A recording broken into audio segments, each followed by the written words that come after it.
All right. Good afternoon, everyone. Bill Phillips here from the Prince George Daily News. We're back again with our weekly Talk PG panel. We were gone last week. I was unavoidably out of town, so couldn't do this. So we're glad to see everybody back. We have with us again, as usual, Tracy Calogheros, Mackenzie Kerr, Chuck Nisbett, and Todd Corrigall. Just before we get started, I will give a shout out to Prince George City Council. I know I'm just waiting for the thunderbolts to hit behind me here, but Monday night they gave a shout out to local journalism, passed a resolution saying that local journalism is important and is needed. And well, it doesn't do much. It's a nice pat on the back, and it's good recognition for all the journalists in town who are slaving away and covering city council and doing stuff like this and all that kind of stuff. So it's just nice to have a little bit of recognition. So thanks to Garth Frizzell who brought that forward. And yeah, so following that, let's get started with some of the fun over the weekend. I guess our MP Todd Doherty is causing a wee bit of a stir these days with a Facebook post where he said he's back in Ottawa fighting or trying to fight for to end lockdowns permanently, I think was what he said on his Facebook post. Tracy, let's start with you because you apparently were interviewed about this, and whether, I guess the question is it's up for interpretation if that means like just shutting down lockdowns because we can or we don't like them, or is there plan to finally beat the pandemic so we don't have to shut down? What's your take on this? Yeah, I think when I knew we were going to be discussing this today, I went and listened to the 10-minute speech that Todd gave in the House. And predominantly what he's talking about is mental health and the damage to Canadians' mental health that this last year has caused. And Todd deserves full credit for moving PTSD, particularly for first responders, up to something that we're talking about and bringing mental health into the conversation within the Conservative Party. So full credit there. I don't think that this is an unknown issue. It's not that people haven't realized that the lockdowns are causing these kinds of mental health impacts and that they are very negative right across the country. Problem is, just because we're done with this virus doesn't mean this virus is done with us.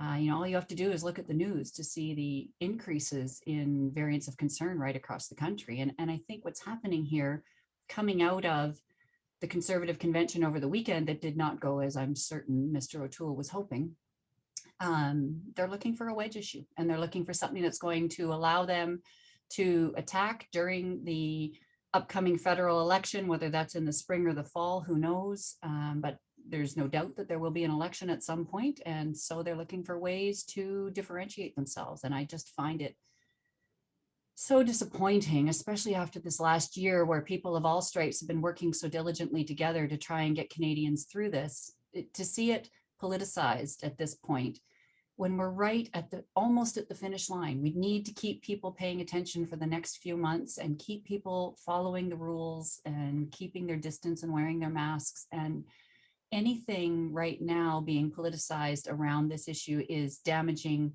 to Canadians. It's damaging to businesses in Canada. I mean, the last thing in the world we need is to have a huge outbreak of one of these variants of concern that wind up us with all of us back in a complete lockdown. I just wish the partisan stuff could stay out of this all. Todd, what's your take on all this? Was Todd's post maybe just ill-worded, or is this a wedge issue and they're playing to all the let's open everything up crowd? Yeah, I mean, first and foremost, I think Tracy's hit on a couple of very important points there. And the one that sort of jumps out to me, and I've been fortunate just this week to speak to some friends and colleagues in advocacy agencies in both Victoria and Ottawa. And, the largest problem that we're facing right now is people are tuned out. They're tuned out largely because we have a communications problem that's running nationally. So we don't have a strong national message per se that's adapted as we've moved forward, and it's been put to the provinces to manage. And we won't even talk about that issue, but it's been put to the provinces to manage.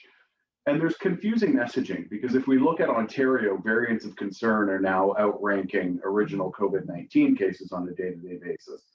So that's troubling, and they're going in one direction. Alberta is going in a different direction. The Atlantic bubble is probably coming down pretty soon here. BC, we've got high death rates, high mortality rates in Northern Health and high case counts in Northern Health. But we don't see restrictions any different, and we see Fraser Valley teachers getting onto the advanced vaccine list, but our teachers here aren't, while our case counts are climbing. So, there's a lot of challenges that sort of come up with the communication piece, and I feel generally that people are starting to tune out as a result of that, and that's unfortunate. To Todd's larger point, the way I interpreted that and where I appreciate what he had to say was on the focus on the mental health aspect of it, because I don't think any of us are immune to it, as Tracy notes. I think it's impacted all of us in different ways at different points. From the conversations I've had and the way I feel personally, 2021 has been more of a slog than even 2020 was, because you come into it and it felt like the workload just dramatically increased as of January, and it didn't lighten up at any point. And so if I'm feeling that way, I suspect people who own businesses are definitively feeling that way. I feel that people who are running large family households or family households on the verge are probably feeling that way. So I appreciate that lens of mental health. But I think what's most important, and the message I'm going to take out of that, is that we need a recovery plan. We need a federal strategy. We need a provincial strategy. And we need a municipal strategy for how we move forward beyond COVID-19. At some point, we will have this in the side mirror or rear view mirror and need our economies to return to high levels of functioning. And so I believe part of his message was the reopening strategy is part of a larger economic discussion on how we move forward in a different COVID environment or post-COVID environment. Mm-hmm. Right on. Mackenzie, your thoughts on this? Was Todd more talking about? Well, he obviously was talking more about mental health, but is that a bigger issue in this? And we should just let him go for saying let's end lockdowns and move on? I, for one, am not going to let him go for saying let's end lockdowns. I think that if he wanted to share the message of how important mental health is right now during COVID, or that we need a recovery plan, he should have put that in the headline. I'm not sure who was writing his headlines for those posts, but that entices people to become apathetic towards the rules, and it encourages them to say, yep, we need to finish with these lockdowns. This is crazy. No more of this. That's what that headline does. That's dangerous. So I really need people to understand that, sure, the message of the 10-minute video that no one watched, except for a few people that are politically inclined, could have had mental health in there, but that's not what the headline reads. And political parties know that people only read the headline. It's very important for you to be sharing the messaging that is encouraging people to follow the rules and not just throw all the rules out the window because we're sick of COVID. And that's what Todd was saying with communications. This is all down to communications and how we're sharing the message. And we need to all be succinct in the message that we're sharing of, following the rules. If we're looking at the numbers, things are not looking good right now. So I think that we really need to be encouraging people to follow the rules. And we're seeing more dangerous freedom rallies pop up around the country. We need to really share with those people that vote conservative, most of them, that this is not acceptable. This is not the direction that we need to be going. And yes, all of us care about a recovery strategy. All of us care about mental health and COVID. You're not the only party that cares about that, but you need to be careful of how you're wording your posts, because it can get very, very dangerous if you word them like that. Mm-hmm. Yeah, Chuck, is this a matter of wording, or is this like we talked about earlier? Is this maybe positioning for an election call, which will likely come when we have the budget, which is set now for, can't remember, in April sometime. And the other part of this is that it's great for Todd to call for a national strategy, but some of this stuff is provincial in nature when it comes to health. I believe mental health too. So So how do we get around that that rock in the road? Well, it definitely is about the wording, and he and his team definitely know how to use it. And if he was really coming out straight on for the suicides and PTSD, mental health, there was a lot better ways of putting it than the way it was placed in that post. He could have come out and said straight out, mental health right away. We have a mental health problem and we need to deal with it right now. Not, we need to end lockdowns right now. That's a completely different message. And I know he's aware of that. I know his communications team is aware of that. And you got to think that it's trying to pull votes for the next election. And it's the only way I see it playing, unfortunately. It's kind of disappointing to me. I thought they wouldn't be going there, wouldn't politicize this whole thing, but it's what's happening. And yeah, it's not a good idea, you know. I mean, we're at that point where everybody needs to hold the line and go with it right now, because we're trying to fight the last stages, hopefully the last stages of this thing, and get it all done. But if everybody gets riled up, it's not going to work out that way. And we really need everybody to just hold the line, keep doing what needs to be done, do more if necessary, because as Todd says, the numbers are crazy right now. And we're not exactly surging ahead, you know. It looks like in some ways, we're kind of losing the fight, taking one step forward, two step back kind of thing. And we need to redouble our efforts and make sure that we don't go any further behind. And it may be another year, it may be 6 months, but I don't think we need to encourage people to stop doing what's been the only thing we've done so far. You know, I think we need to encourage people to keep trying and keep being careful.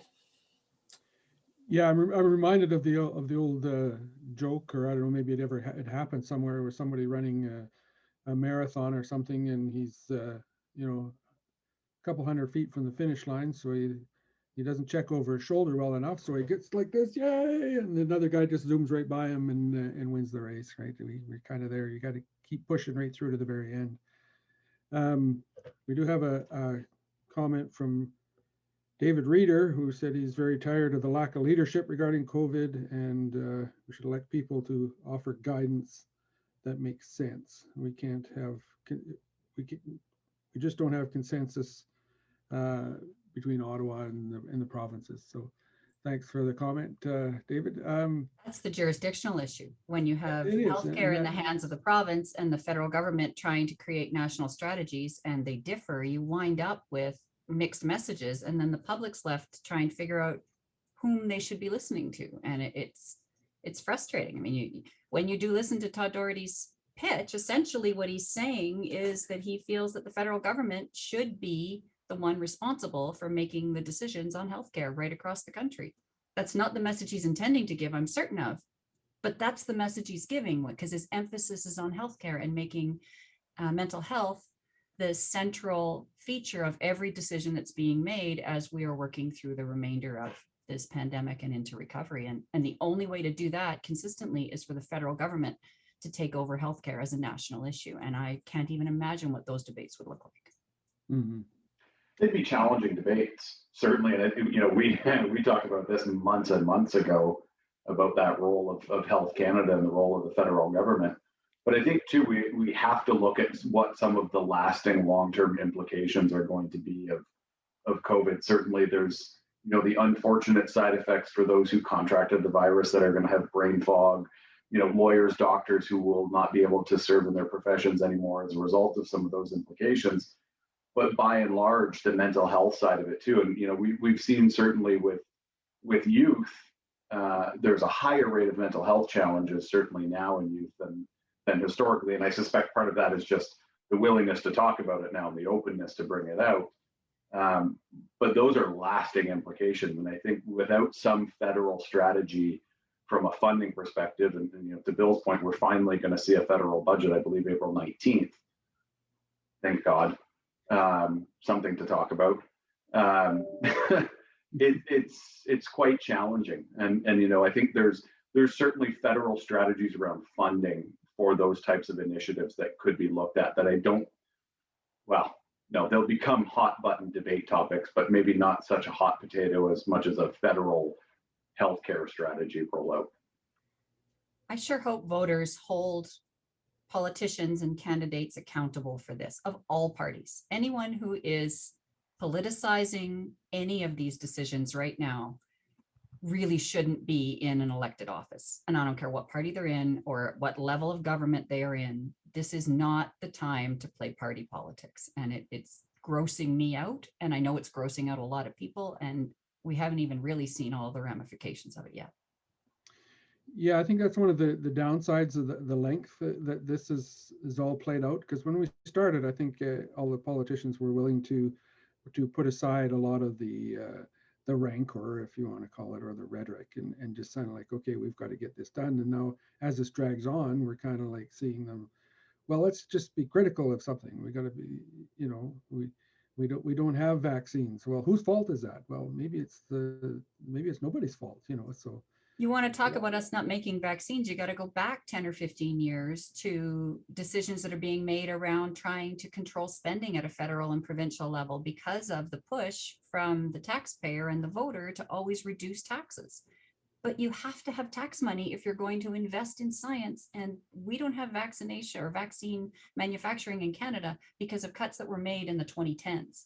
This isn't something that happened since COVID, and it's not something that we can ignore looking into the future. We need to make these investments on an ongoing basis. And so when we make choices at the ballot box that are about shrinking government, you can't then expect government to have the resources it needs to protect you in a situation like we've just all lived through. So there's huge ramifications when you make a choice around voting.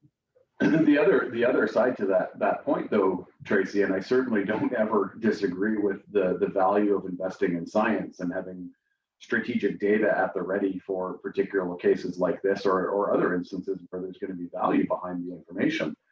I've worked in government. I know what a burn budget is. When somebody comes to you and says, you got $1 million and you've got to spend it in 2 weeks, and you can be damn sure that $1 million gets spent, because if you don't use it, you lose it. No one is going to carry forward these extra revenue streams. I've seen redundancies in government, the likes of things that in any private business would be abhorrent to a shareholder. So I think there's a side discussion that has to happen with this, where the bureaucracy has to actually formulate what government's will is, but more importantly, what's the will of the constituents? So if the constituents are saying, listen, I can get on board with 2.2%, that's CPI, that makes sense. The cost of goods goes up, so taxes go up because the cost of asphalt went up or the cost of pipe went up. I get that.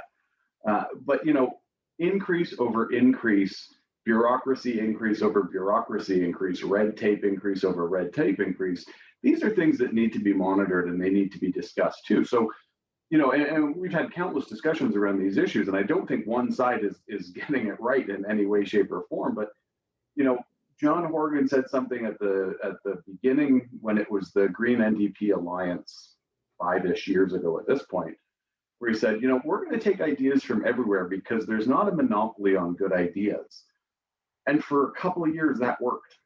And then things started to change and elections get called and, you go counter to agreements. And it's unfortunate because there is no monopoly on good ideas. Again, Canadians are generally centrist by nature. We want good things to happen for people at risk. We want to keep our money that we work so hard to earn. There's got to be some common ground that gets found, and I don't think just increasing taxes over and over again without accountability, to your earlier point, is the right approach. Strategic investment is the right approach. Yeah, I totally agree with you. I agree that you have to invest in the places that make sense. And I think in some ways governments have evolved as society has evolved, and it's become this organic beast that you need to sort of stop and rethink the whole structure and start from scratch. And in some ways, that's what COVID has given us the opportunity to do. But I am perpetually upset at the same folks that want cuts in their taxes are the same folks screaming that they drove over a pothole, and they don't see the connection between the two. And I struggle with that. Yes, yeah, I'm the same way. I laugh when the Liberals were in power. They had the Ministry of it was actual ministry or part of a ministry of red tape reduction. And after several years, it was still there. So it's kind of like, so what are you actually reducing? You know, so because it should be a ministry, or you know, how long do you have to be in government to eliminate red tape? And it's like, to Todd's point, that these things kind of foster year after year, right? It's a new layer. It gets some new manager gets in there somewhere, a new layer of something gets laid on top of everything, and it just, you kind of clean it out every once in a while, but it just seems to come back, and that's one of the issues that we have to deal with.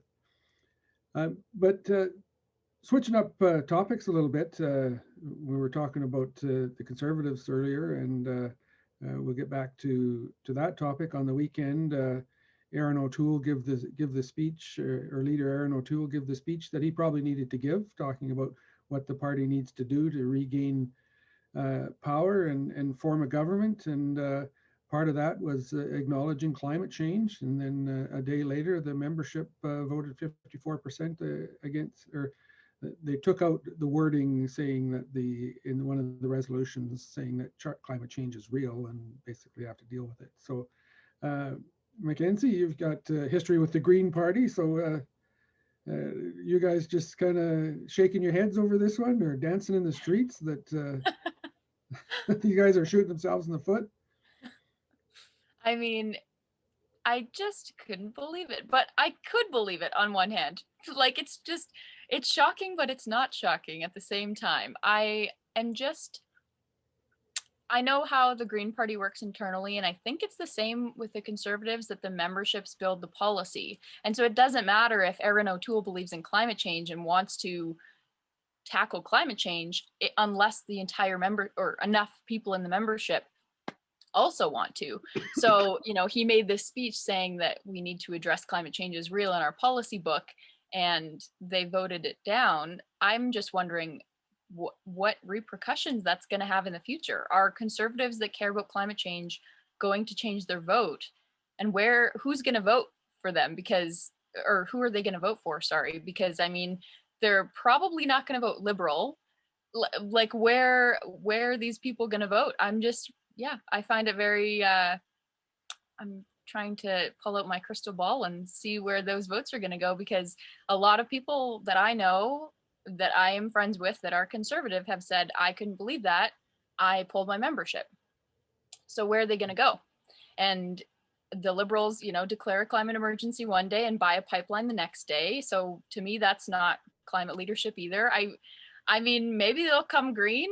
We had a costed budget, you know, a costed platform. We'll see. But I think it really is feeding into, you know, misinformation and allowing people to say that science is not real. Science is not up for debate. So I don't know why it was even voted on. I saw an interesting Twitter thread from someone, I forget who it was, saying he didn't even have to do that. He could have just put it in there. He didn't need to have a vote. So why did he put it to vote? So I think it's very interesting, and it'll be interesting to see what happens after this, but don't be surprised. I mean, that's Conservatives. I think it was a surprise for some. I was reading it just before we came on. I was reading a story that quoted, I think it's Kootenay MP, I think his name is Rob Morrison, and he said he was surprised as anybody that he didn't see it coming, and he's an MP, Conservative MP. He just didn't see it coming, and he also said he doesn't know anybody who voted that way, and yet 54% did. So I don't know, maybe that speaks for how well he's connected with the party. I don't know, but But Chuck, is this a wedge issue amongst conservatives, and is this the sort of the split between the more the blue Tories and the red Tories? Are we seeing that split happen in the Conservative Party? I think that's exactly it. I think it is the blue Tories versus the red Tories right now. You've got the I can't think of the name of them. The CLC have the putting out a information booklet during the convention saying that they wanted people to vote for this and not vote for that. And it seems like a lot of people followed their recommendations on this one. I know there's a lot of extreme right conservatives in Alberta and other provinces that are very much follow the CLC's policies, and I think that's what held true through this whole thing. So maybe O'Toole is saying, yeah, science is good and we need to do this, whereas those other members of the party that are feeling less, shall we say, happy with what science came up with, are saying, no, back away from this, stay away from this. We need to stay away and separate our party from that. I wouldn't be surprised if you didn't see a bit of a split happen in the next year or two, or probably maybe even a little closer than a year, within the Conservative Party itself, and see it branch out to, well, we did it before, right? We used to have like 4 parties or 5 parties actually. And it's just kind of narrowed down, and it may be time for it to split up again and, start to go their separate ways again, because I can't see how they're going to get through this one. I mean, they're saying that science isn't real. What? Todd, what's your take? Is this could be the death knell for the Conservative Party? Are they going to split, and we're going to have Reform Party 2 show up, or do you think Erin O'Toole can kind of pull that big tent together? No, it was a victory of the day for headlines for sure, because 2 hours after that vote, he came out and said, well, we don't care what you voted for. Climate change is real, and we're going to address it. So it was a big win for, a fast news cycle to really pound that headline out there that they voted it down. It is interesting that they voted it down. You would have thought those votes would have been whipped ahead of time, so there wasn't the embarrassment of it, but that also could have been part of the cause behind it. They may wanted a little bit of embarrassment to fall on it. Ironically, as those sort of stories were breaking, I was texting back and forth with somebody who I know who's relatively active in the party. And I said, Peter MacKay has been sitting at his house in New Brunswick, tweeting out pictures of playing with his kids and shoveling snow. He doesn't have another job at a law firm. Is he going to be the PC leader again, like he was a decade or more ago, and branch off the party? I think, by and large, there's an election coming at some point in 2021, presumably. Odds are probably going to be a minority government on either side going forward. If you're going to split the party and start pushing towards a different mandate and a different vision, this would probably be the time to do that, knowing that you're not going to have strength in numbers most likely heading in, because it gives you that time to focus for the next 2, 4, however many years on what your policy positions really look like and how you become a party that's better engaged with the majority of the electorate. I don't want to bash a party, but there's a lot of love lost for the current government, not issuing a budget, doing things from the cabin and not from the house, arbitrary decision-making on significant funding for friendly charity organizations and then not having them report back. So there's a lot of challenges. And, Mackenzie said it off the bat. That was my second question. I said, is the Green Party the big winner in this whole process? Do they have a couple of strong, center-right policies that they bring forward that start pulling some voters over. I mean, I know my father was a big campaigner for the Ontario Conservative Party for years and years and years. And he's voting Green. Voted Green in the last election. He's voting Green in the next election because he doesn't like what he sees from the two majors. So there could be a shift that happens in a future election. Obviously they wouldn't form government, but they steal enough seats. They have an opportunity to show what their working relationships look like.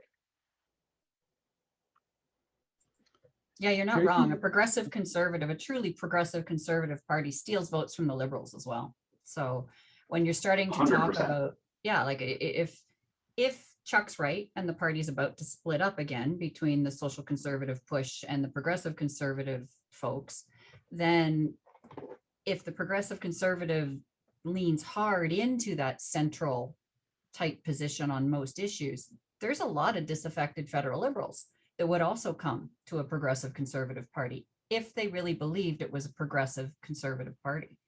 And I don't discount the fact that there are for sure people that would swing to the NDP or to the Green, depending on which particular issues they align most closely with. So it's almost a free-for-all if, in fact, the Conservatives decide to continue to be honest about where their grassroots sit. It will really give Canadians some clear choices, because I don't think that Mr. O'Toole has always been entirely honest about the social conservative component of the Conservative Party, and that's what bit him on the weekend.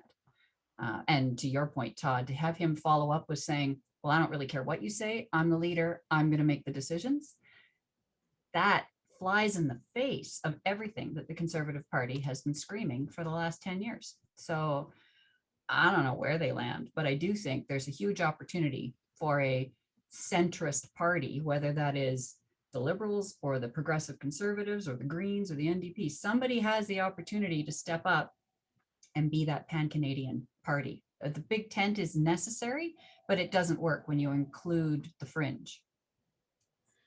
Yeah, and I think that's one of the benefits for the Liberals now is that they probably are the only party that has that. They're closest to the center, so they benefit regardless of what they've done. I agree with Todd. Like you look at some of the things that the Liberals have done over the past, the scandals, SNC Lavalin, and all this kind of stuff, and you wonder how they're still in power. And I think they're still in power because there isn't an alternative yet. So I guess that's part of it. And so let's go to Mackenzie. You probably know Annamie Paul, or I don't know if you ever met her or talked to her. Could she emerge, like we were saying? Could the Green Party win in all this? Do you think she's got what it takes to pull that out and actually win some seats for the Green Party? So I think I have met Annamie on Zoom, and she's very amazing. She's super sweet. But I think that when we were looking at leadership candidates for replacing Elizabeth May with a new leader, Annamie was more centrist than some of the other candidates, and a lot of Green Party supporters are much more left than that, including myself. And so there was this discrepancy in how many people voted for a centrist leader, or more center than, like an eco-socialist leader. And so I think that, with a leader like Annamie, there's definitely things that, I don't agree with 100% of the party policy, and that's why you get involved, to influence the party, right? So a lot of people say, oh, I can never vote Green, I don't agree on everything. And it's like, but do you agree on everything with every other party? No, you don't. So you find one that's closest, and then you get involved in the party and advocate for policies that are closer to what you believe. So I definitely think, because the majority of the membership voted for a more centrist leader, we definitely have an opportunity to bring some people over that, we would probably turn away if we had a more eco-socialist leader. So I think there is some possibility. But again, what Todd was saying, the likelihood of a Green majority is pretty slim right now, and we're realistic of that. And that's why we say we can make a big influence by having just more seats in general, right? And we don't ever put like a number on it, because then we could be limiting ourselves, but just more seats in general can have a huge influence on policies in the House and holding people accountable, right? Yeah. So the other part of this, Chuck, is the NDP and Jagmeet Singh. Do you see them gaining any ground if we have an election in the next little while? He's I kind of think holding his own, I think. I think they're placed nicely. You know, I think they can come into play in a big way. I'm not sure Singh is the right leader to pull them that way. Though I like the guy, I think he's got a lot going on, but I just think he's maybe not strong enough to lead them into the center, to take over the center. You know, I've been wrong before and could be wrong again.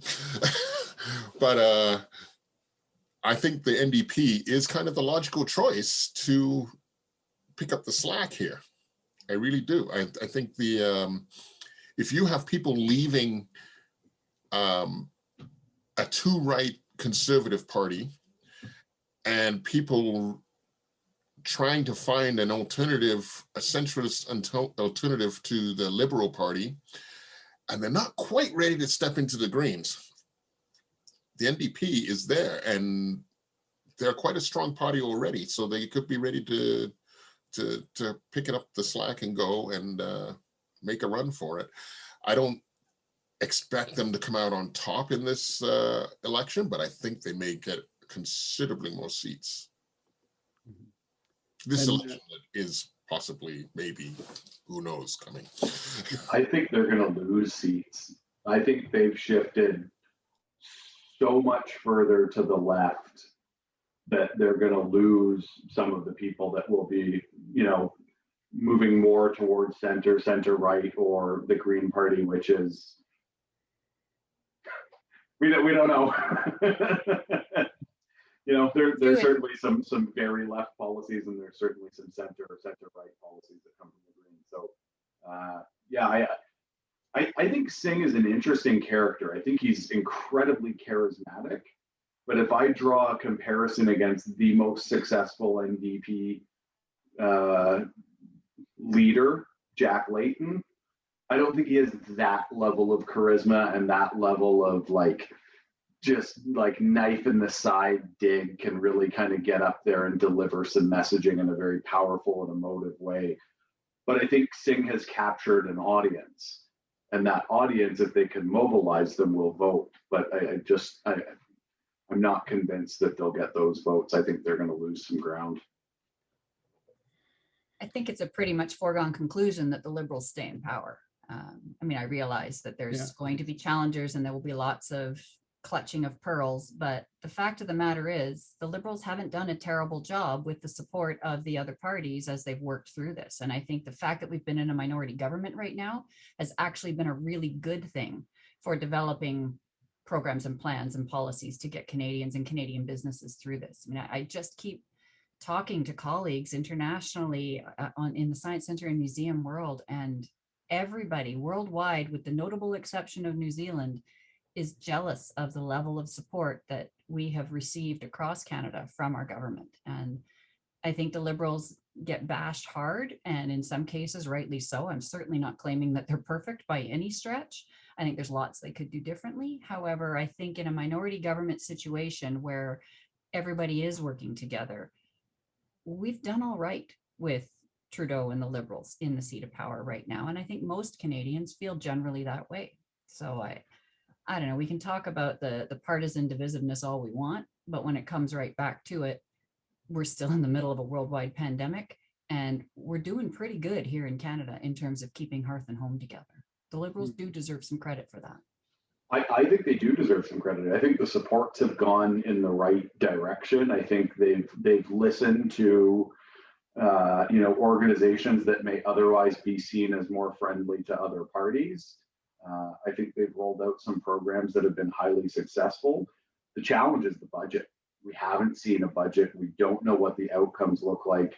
We don't know what long-term plans may look like for some of these programs. Like, is there a permanent living wage or a permanent stipend that's given to Canadians going forward? Is this new Canada policy coming forward? There's lots of sort of unknowns that follow along with it. but I think one of the more troubling issues, and certainly I think from a financial aspect, we get a lot of envy from other countries, no doubt. We've rolled out a lot of money to a lot of different people. But we're 41st, or we're 41st, I haven't seen updated numbers, 41st in the world in vaccine rollout. You know, we're a G6 nation. That's not good. It seems to be sort of progressing at this point and moving forward. But there's also, you know, lots of stories around that. So there's other challenges, and I think working together is key. I agree that I think, you know, the minority government, on whatever side it landed on, was probably the best thing to move through this. I wish we would have stayed there provincially too, for better working relationships and more open dialogue. But that didn't happen. So, yeah. 2 points on that, though. Be fair, in terms of our vaccine rollout, we are where we were told we would be, or a little bit ahead of it when this first all started to roll out and the approvals came in. It's not like we're suddenly dragging heels. We knew in November that Canadians would be vaccinated by September, and that's exactly where we're headed, if not a bit ahead of that. My other comment is, how the heck do you write a budget right now? I'm trying to do it for my own organization that's a $2 million a year operation, and trying to tell my board what my revenues are going to be between now and year end is a very challenging gamble at the moment. And I know that is true in every organization that's trying to prepare a budget. So I can only imagine what it would be like to try and write a federal budget that you know you're going to get beat up over anyway, and everyone's going to be looking for every slight variance from that budget. And yet there's absolutely no way to hand a budget over and not expect to be significantly varianced in a variety of line items. So if it wasn't so back hard, to the accountability piece, right? I mean, we talk about it regularly on these calls, and you know, the accountability is unfortunately outside of an election cycle the only time where you're really holding your elected officials to account. That's your opportunity to say, well, I'm not aligned with this, and it's, you know, preparatory work for the next election cycle. And so it's unfortunate, and you know, I appreciate it. We had a very challenging budget cycle ourselves this year, but you know what? We produced a budget. We produced a budget that we thought would benefit our constituents, who are our members, just like you do for your visitors when you're able to reopen and move down that path. And you know, it's challenging when these sort of foundational documents that are at the core of our democracy are not presented to us. And I appreciate that, you know, everybody will be definitively beat up by their budget documents and any of the variances that come forward from it. Yeah. But you also have to put some stake in your constituents to say, we're faced with a global pandemic now. This is a living document, just like a budget is in any year. But we need to work collaboratively to move it forward. And, you know, that you have to have some responsibility and accountability to your country. That's one of the things that I kind of chuckled at, because one of the things that O'Toole said was that he's going to balance the books within 10 years. Well, that's fine and dandy, but to your point, Todd, we don't know how bad the fiscal situation is, so it's kind of hard to say that, you know, until we really find out how much money we have spent over the last year and a half. I spent 3 hours last week on a call with an agency out of Ottawa that's predicted some of the work that will be in this budget. They're predicting it based on the fact that they helped build these budgets. Oh, yeah. And it's scary. I mean, it is very scary what's going to be proposed potentially in this budget, and it will hurt. I think, as we all knew, I think there's going to be a painful recovery from this process and from the billions or trillions that have been handed out through that process. It's not a short road. So it will be interesting to see what happens in 3.5, 4 weeks here. I think it's important to focus on the new revenue streams too, though. And when you look to not only the Green Party platform in the last election, but to some of the work that I've seen coming out of them since, Mackenzie can comment to this more, I'm sure, leaning hard into a green recovery is one of those areas where Canada is actually in very good stead to be able to create entirely new revenue streams in significant amounts that will address these massive shortfalls that we have. So that's where I have trouble budgeting. You know, on the one hand, you have no idea what your expenditures really are going to look like, and you can't predict what your revenues are. So it's going to be a very interesting election cycle, because that's what they need to be talking about, is where are we targeting our development in order to be able to grow that economy, because the economy will never be the same as it was prior to COVID. It will still be big and it will still do its thing, but I believe it's going to be very different industries, and it's going to have different booms and busts, and nobody has a clue what that looks like yet.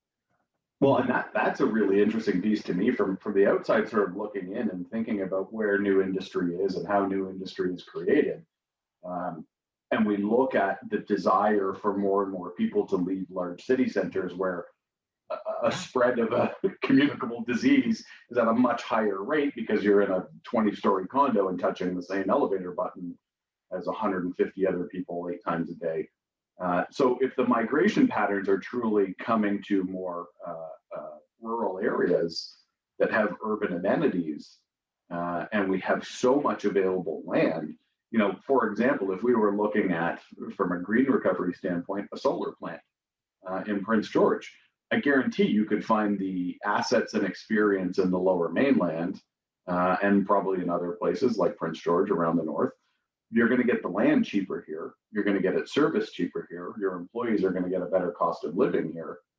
So it would be interesting to see if there's a strategic thought, and then sort of going back to Todd's point about a recovery plan, if there's any strategic thought that goes behind, where are these, rural communities that have urban amenities where people would be willing to relocate to, that still have reasonable cost of living expenses and access to homes, where we can drop some of this money and say, hey, listen, GE, here's a great opportunity to build a solar plant in Prince George. Yeah, sounds like Prince George is that place. I think it is 100%. Yeah, totally. We saw, like the hemp plant announcement, and what's happening with that, who knows right now, but the potential is here. The interest is here. We just need to make sure that, these plans follow through, and the opportunity is right at our fingertips, but we need the political will to be able to push these projects forward and support them as much as we're supporting subsidizing the oil and gas industry, because right now that's the industry that is heavily subsidized, the largest subsidies in the country. If we were putting that amount of support behind a green recovery, and that could happen if we had more green MPs and MLAs in office talking about it all the time, so that people were reminded to make every decision with that lens, because that is how we can make the biggest money back right now, is green recovery and retraining and all of the opportunities that are in front of us right now. But, I hope that we can make the decision to go that way, because there is a demand for it, especially with young people that want careers like this that are good for the planet and can make us money so that we can have great lives and, have homes where we want to live. Mm-hmm. Absolutely. Just switching up topics, we're getting on here, but let's touch briefly on the other big issue of the day. Mackenzie, you'd put this forward as a suggestion. We've seen yet again down the States 2 mass shootings, and one 6 Asian Americans were killed in it, and the debate is whether it was racially motivated or not. We see these again and again. I guess I saw one cartoon where down the States is basically business as usual with the big shooting thing. Chuck, where are we headed with this? Is anything changing down the States? It doesn't seem that way. And how can we move past this? It doesn't seem to be changing down there at all. It really doesn't. It seems to be getting worse. And I think the U.S. has a long way to go before they fix things down there. Is it racial, or is it just the whole, I want to go out and make a big noise and do what I want to do? I don't know. I think a lot of it is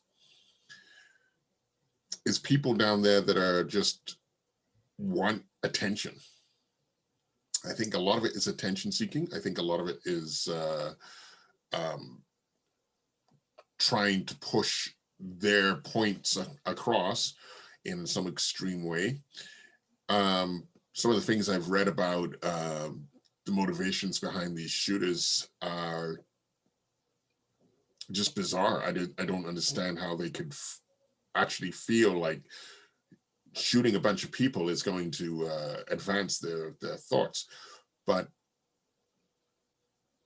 there is definitely a problem, and I don't know if we even have any kind of handle on why it's happening the way it's happening.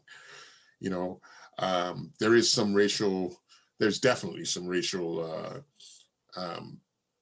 impetus behind this stuff, and I think it's going to take a lot of work to change the way that people think, that are the type of people that are doing these kind of things, the type of people that are encouraging these kind of things, or at least sitting back and letting it happen, to change their way of thinking. I think it's going to take a lot of re-education and a lot of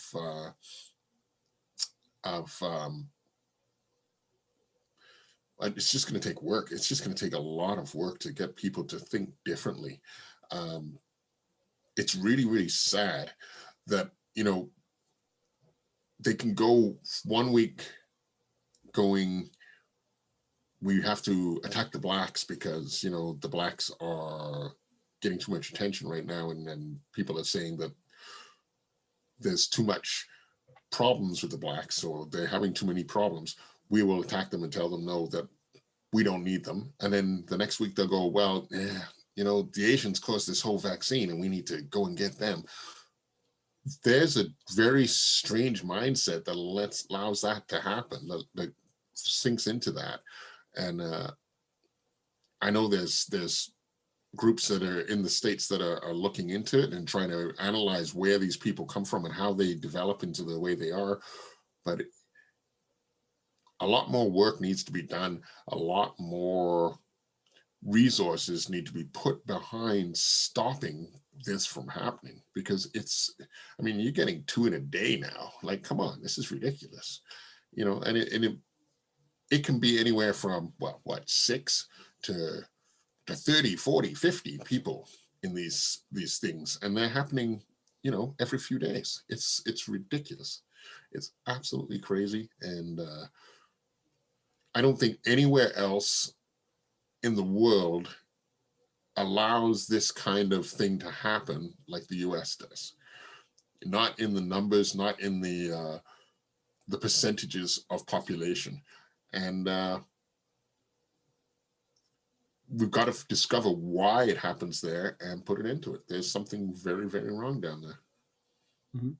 Todd, your take on this is, can the U.S. do anything about these mass shootings? Is it gun control? Is it going back to what Todd Doherty's going on, mental health issues?